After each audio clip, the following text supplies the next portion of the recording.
Hello, my name is Genevieve DeWitt, and I'm an occupational therapist at A2 Therapy Works. I'm going to talk a little bit about ADHD and executive functioning challenges in children.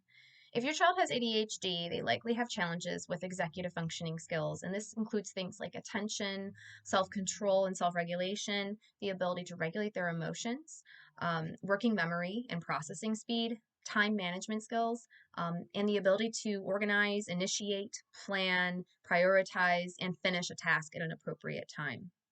It may look like your child is lazy or unmotivated. Maybe they're forgetful or easily distracted. Maybe they're angry or moody and impulsively start a task before finishing another task. They underestimate the amount of time it takes to complete a task. It's important to note that compared to neurotypical children, children with ADHD have a lower level of dopamine in their brain, which means that they get bored harder and faster than others. Because of this, they continually seek out stimulation and fixate on preferred stimulating activities. They're not lazy or unmotivated. Their brain just needs the right amount of stimulation and structure, and these children do need our support. Executive dysfunction struggles can impact things like socializing and making friends, a child's sense of self esteem and confidence, and the ability to learn and retain information. I'm going to share a few strategies. They may not all be applicable to your child based on their age or developmental level, but you can apply these principles in a way that makes sense for your child. I'd say one of the most important things is to incorporate physical activity through the day, primarily more intense, heavy work activities. Heavy work activities are those that provide resistance to the body through pulling, pushing, lifting, crawling, stretching, hanging. You can create treasure hunts and obstacle courses at home with household objects, and you can incorporate a specific time limit or a goal. For example, can you rescue the princess before the timer runs out? Or how many beanbags can you get in 10 minutes?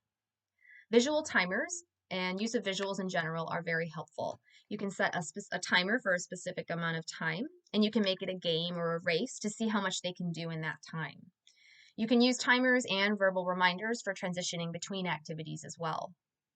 Use checklists with pictures so your child can check off each task as they complete it.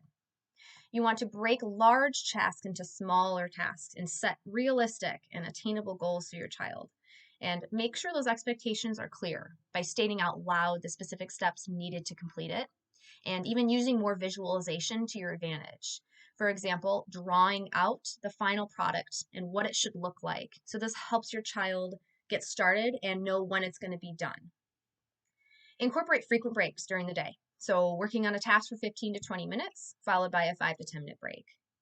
You can work on time awareness and management skills by playing different games with your child where they have to predict how long they think something will take. They time themselves doing the task, and then they stop themselves when they think the time has passed. Then they go back and check how long it actually took them to do. You can play games that address flexible thinking and impulsivity, like Pictionary, charades, Jenga, Set, Simon Says, Mastermind, 20 questions. You can vary the rules of a game to make it a little more challenging and play them in silent mode where there's no talking allowed, or maybe you'll lose points if you respond too quickly. Depending on your age or your child's age, they can carry a special notebook or an audio recorder to help write down or record different thoughts or ideas, which can help with memory. It can help with fostering their creativity and help reduce impulsivity. So, older children can also benefit from things like talk to text technology to make schoolwork more manageable. Keep consistent with toys and material storage in your home. So, where everything has a place, everything has a home. You can have a homework station where all the materials and assignments and folders are all stored at the same place. Engage your child in supervised meal preparation activities for working on gathering materials, organizing, planning, following written directions, and even problem solving. For older children, you can teach prioritization of tasks by making a list of tasks to be completed and numbering them in order. You can also break up those tasks into high priority, medium priority, or lower priority. Allow for extra movement when working on homework or seated tasks. Don't expect your child to be able to sit still in a chair. Alternative seating can look like a lot of different things, like sitting on an exercise ball or a wiggle seat, laying on their belly on the floor, or kneeling at a table. Some sensory strategies can also be helpful for your child if they become distracted or easily overwhelmed in noisy environments. Things like noise canceling headphones, playing calming music in the background, hand fidgets or stress balls, and oral tools like chewing gum, chewy tubes like this, chewing on licorice or resistive foods, or sucking through a straw. It's important to try and establish routines and structure in your child's day and keep consistent if you can. Children with ADHD typically thrive on structure. If your child struggles with getting ready in the morning, you can create a getting ready basket, which would contain all of the things that your child needs to get ready in the morning. All their clothes, shoes, backpack, toothbrush and toothpaste, brush, water bottle, and their backpack. That way, when the basket is empty, they know that they're done getting ready.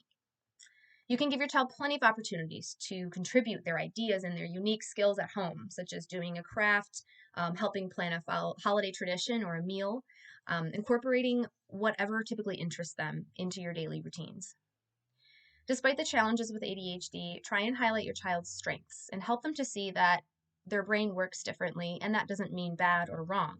Many children with ADHD have notable characteristics of being determined, creative, and strong.